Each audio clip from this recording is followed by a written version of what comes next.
Here's the thing. She doesn't want you anymore. That relationship is over.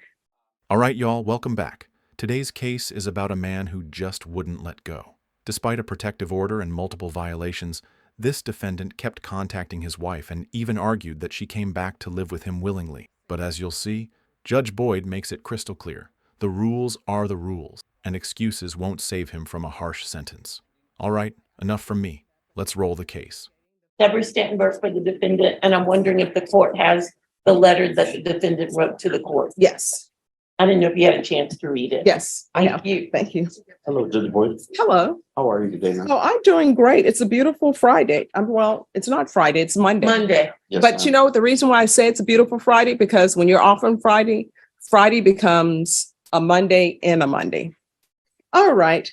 According to you entered a plea to kidnapping of no contest on March 20th, 2023. According to the plea, punishment is to be assessed at 10 years in the prison. The state opposes your application. They're taking several cases into consideration. There's an affirmative finding of family violence. Have parties had a chance to review the PSI report? State? Yes, Your Honor. Defense? Yes, Your Honor. Any objections? State? No objection. Defense? No, Your Honor. State, any witnesses? I can have one more round. Defense, any witnesses? Other than the defendant, no. All right, would you like to, are there witnesses? Yes, Your Honor. Oh, you want to call her? I thought it was for victim impact statement after sentencing. We will be calling her as a witness. I can't hear you, Mr. Burr. Yes. We will be calling her as a witness, Your Honor. All right, call your witness. Your Honor, and I would object to her testifying to anything that we would consider to be a victim impact statement that should be presented to the court after the judge sentences. Okay. All right, call your witness. Your Honor, we call Jennifer Tovar. All right, Ms. Tovar, if you come forward.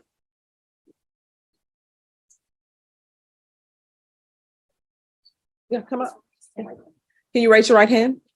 Do you solemnly swear or affirm the testimony you give will be the truth and nothing but the truth, so help you God? All right, you can lower your hand. I'm gonna need you to speak up so the court reporter can hear. State your name for the record. Jennifer Tovar. State. Ms. Tovar, you are the victim in this case against Mr. Zaragoza. Correct? Yes, sir. And you are aware that he has applied for deferred adjudication with probation. I am. And are you in what are your feelings if the defendant were to be granted probation? Objection, Your Honor. And what's your objection? He's telling you what effect your decision will have on her. And we don't want her influencing. All right, that'll be sustained. Do you want the defendant to be released on probation? Objection, Your Honor, it's the same thing. Sustained.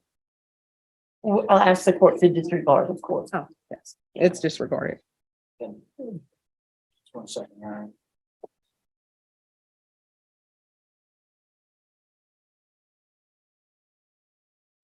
Ms.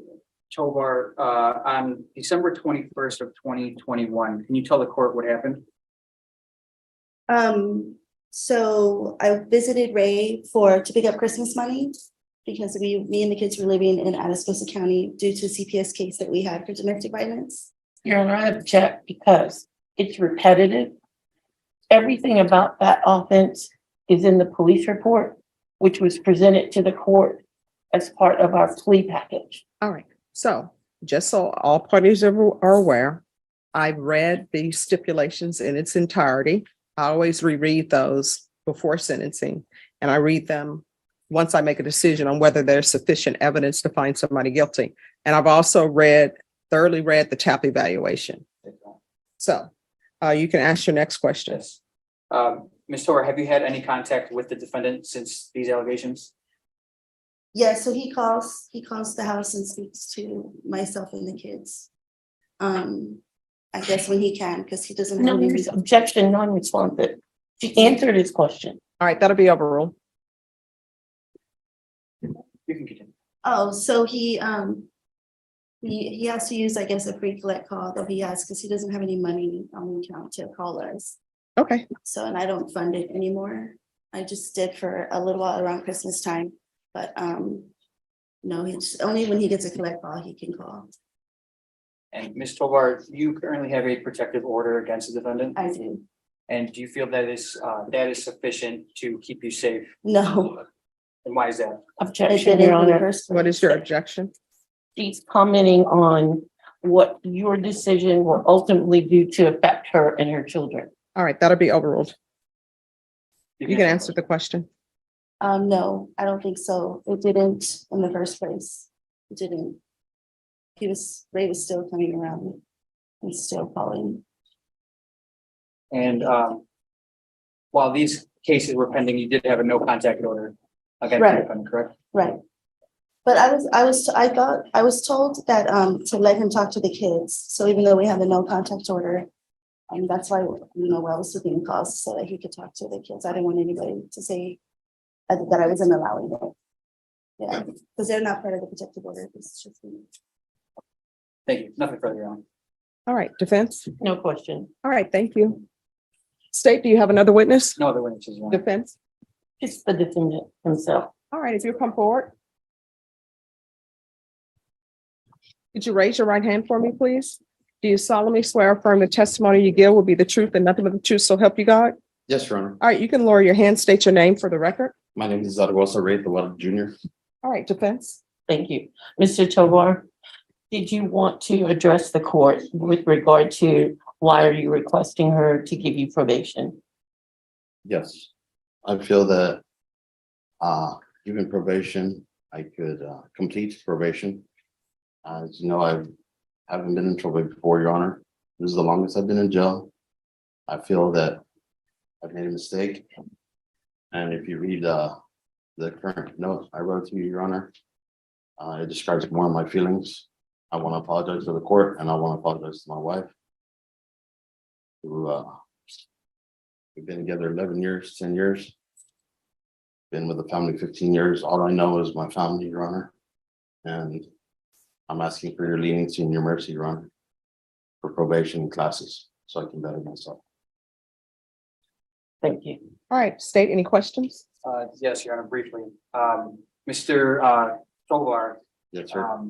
in this case, you're charged with a violation of a bond of protective order, as well as a repeat violation of a bond of protective order, in addition to the kidnapping, correct? I am. He was. I was. And given that there was a no contact order protecting Ms. Tovar from you, you violated those no contact orders. That is wrong. She came to my home and moved in with me because she had no place to live. I wasn't gonna leave my wife and my kids out on the street. So I did not violate it. She came to me and that's how I violated it. But you were made aware that any contact with Ms. Tovar would be a violation of those bond conditions, is that correct? I was aware, but I was not gonna leave my kids and my wife out in the street, sir.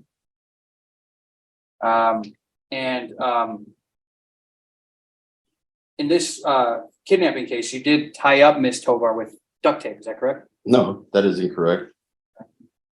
And you said you've never been in trouble before, but you did have a case out of Atascosa County, Texas, for a violation of bond of protective order in that county as well, is that correct? That was for phone calls for talking to my children, which I had the right to do. And if you check the records, it says for electronic communication, I was allowed to talk to my kids. And you did abscond during that case on February 9th of 2023, is that correct? Is that? You just didn't do anything and you failed to report. I was in jail. Okay. It's not that I failed to report, it's I couldn't go. Okay. I was in custody. I'm sorry, I said during that incident, I was in custody, so I couldn't go over there. I have no further questions, Your Honor. Any further No, questions? no, All right, any other witnesses? no, Your Honor. All right, the court will hear argument. State, you're opposed. Yes, Your Honor. We're opposed to the defendant being granted probation. While you heard from the victim that she does not feel protected just by the no contact order, and that the fact that he was charged with a repeat violation of court order bond condition twice, which are being taken into consideration in this offense, Your Honor, shows that the defendant, whatever the allegations were, completely disregarded the court's order, and telling him that he's not supposed to have any contact with the complainant. But what about his saying that she came to live with him? Your Honor, regardless of what the allegations are, if he knew that he had these charges pending. No, I understand that, but isn't that mitigating the fact that she chose to go and live with him? Now, I understand financially there are issues, but a no contact order, of course, it's a document, it's on paper, and the defendant knows they're not to have contact with them. But what about his saying that he had a choice? Either his children were going to be on the street with her, or either she was going to come to live with him. But it doesn't appear in that situation, if it's truthful, he didn't go and have her come live with him. She decided to go live with him.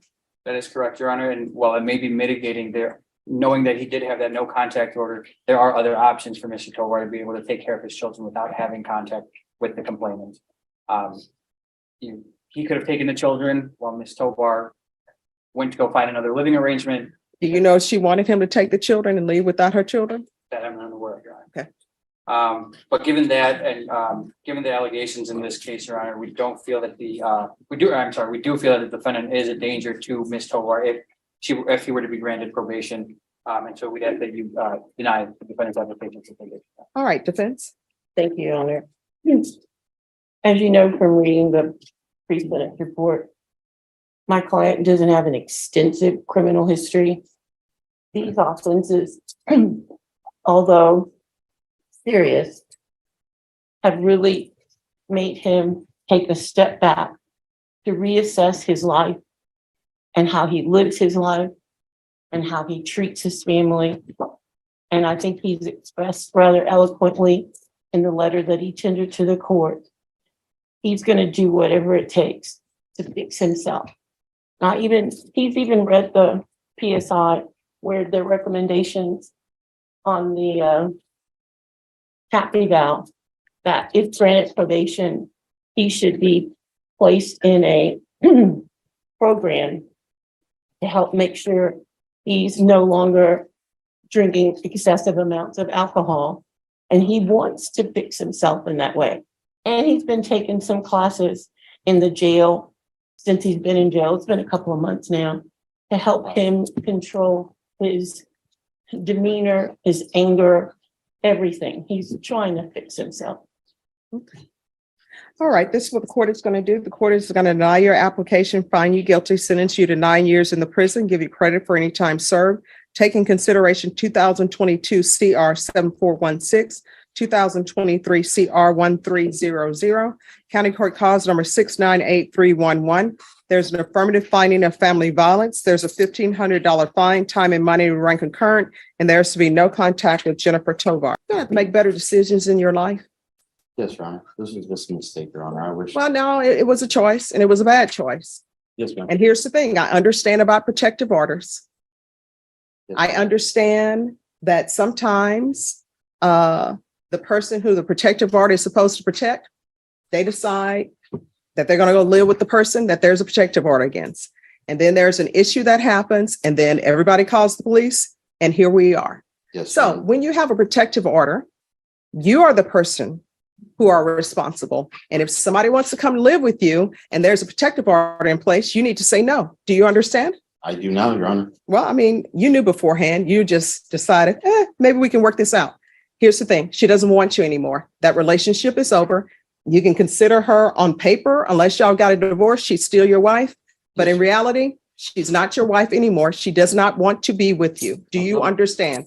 Do not call her from the jail. Do not call her from the prison. Do not contact her. And if you want to see your children, and Ms. Burke does a lot of civil work, if you want to see your children, then that needs to be done through a third party, but it's not to be done through Ms. Tovar. It's like you don't even know her. Do you understand? All right, y'all. Tough one today. What do you think? Was Judge Boyd right to deny probation here? Should the protective order have been handled differently? Let me know your thoughts down in the comments. Stay clean with me till the next one. All right, y'all. See you soon.